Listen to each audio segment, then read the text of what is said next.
Well, just to fill everyone in on some of the things that you may not have heard about in the news, there was an article which appeared in the Washington Post. The Washington Post, as you know, is most of the time a mouthpiece for the Bush administration. And so one of their headlines on Saturday read, "Iran top threat to Iraq, U.S. says."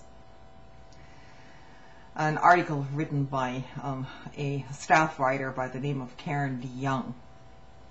And so last week's violence in Basra and Baghdad has convinced the Bush administration that actions by Iran and not Al-Qaeda are the primary threat in Iraq, and has sparked a broad reassessment of policy in the region, according to senior officials.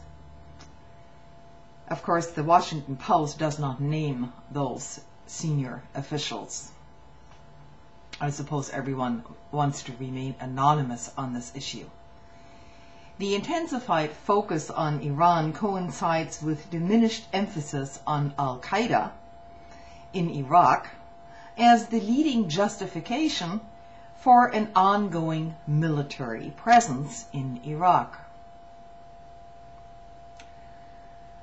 And a few other things have happened last week that, as far as I know, have not been prominently mentioned in the U.S. mainstream media, which has me quite worried because it entailed a large-scale 5-day civil defense drill inside Israel. It was nationwide, and it was reported by Interpress Service news agency.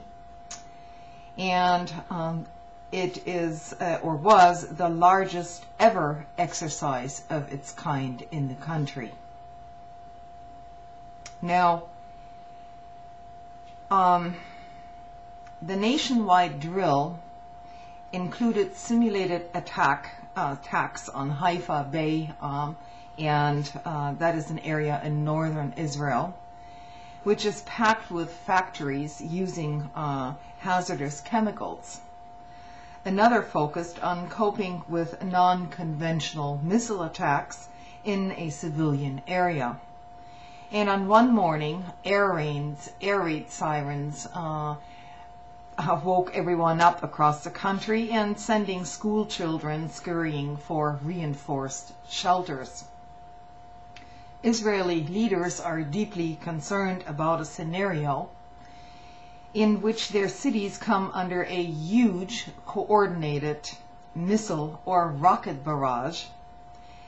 Infrastructure Minister Benjamin Ben Elazar, who is also a member of the Security Cabinet, believes Israel could be confronted with a situation in which Tel Aviv and Jerusalem are hit by hundreds of missiles.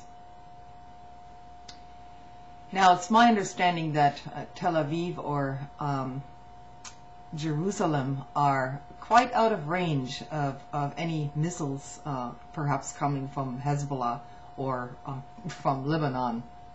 And in any case, many of their rockets have a range probably of 20 miles, 10 miles, something like that. I'm not that well informed on it, but the entire exercise alone should give us cause for worry, especially when you couple this with the recent pronouncement of the Saudi government in Riyadh to prepare their civilian population for nuclear fallout. Now, the government of Israel is fearing that a future missile attack could include chemical weapons. And they recently decided to redistribute gas masks, which they did previously, right before the United States invaded Iraq. On that occasion, no missiles hit the land of Israel. And So they have given out these gas masks again, and there was another interesting little tidbit here in this article, which mentioned somebody by the name of Benny Gantz, who was the head of Israel's Northern Command between 2005 and 2002 and 2005. And he supposedly once said that he was more worried about the ability of the Israeli public to endure the pressures of war than he was by the threat posed by Hezbollah rockets. You know, when you read all of this in conjunction, preparing the Israeli public to endure the pressures of war, and that you know, some of them might not be able to withstand the types of casualties that the militaries in that region are envisioning, it really makes you think as to what is really being planned over there. So, you know, another few worrying articles here for tonight, and I don't know, maybe someone can fill me in if this was actually mentioned in the mainstream press. I don't much read it anymore, and I certainly don't watch television that much anymore, so there's really no use to it. So other than trying to find out what the newest propaganda out there is. So anyway, good night. I'll see you later.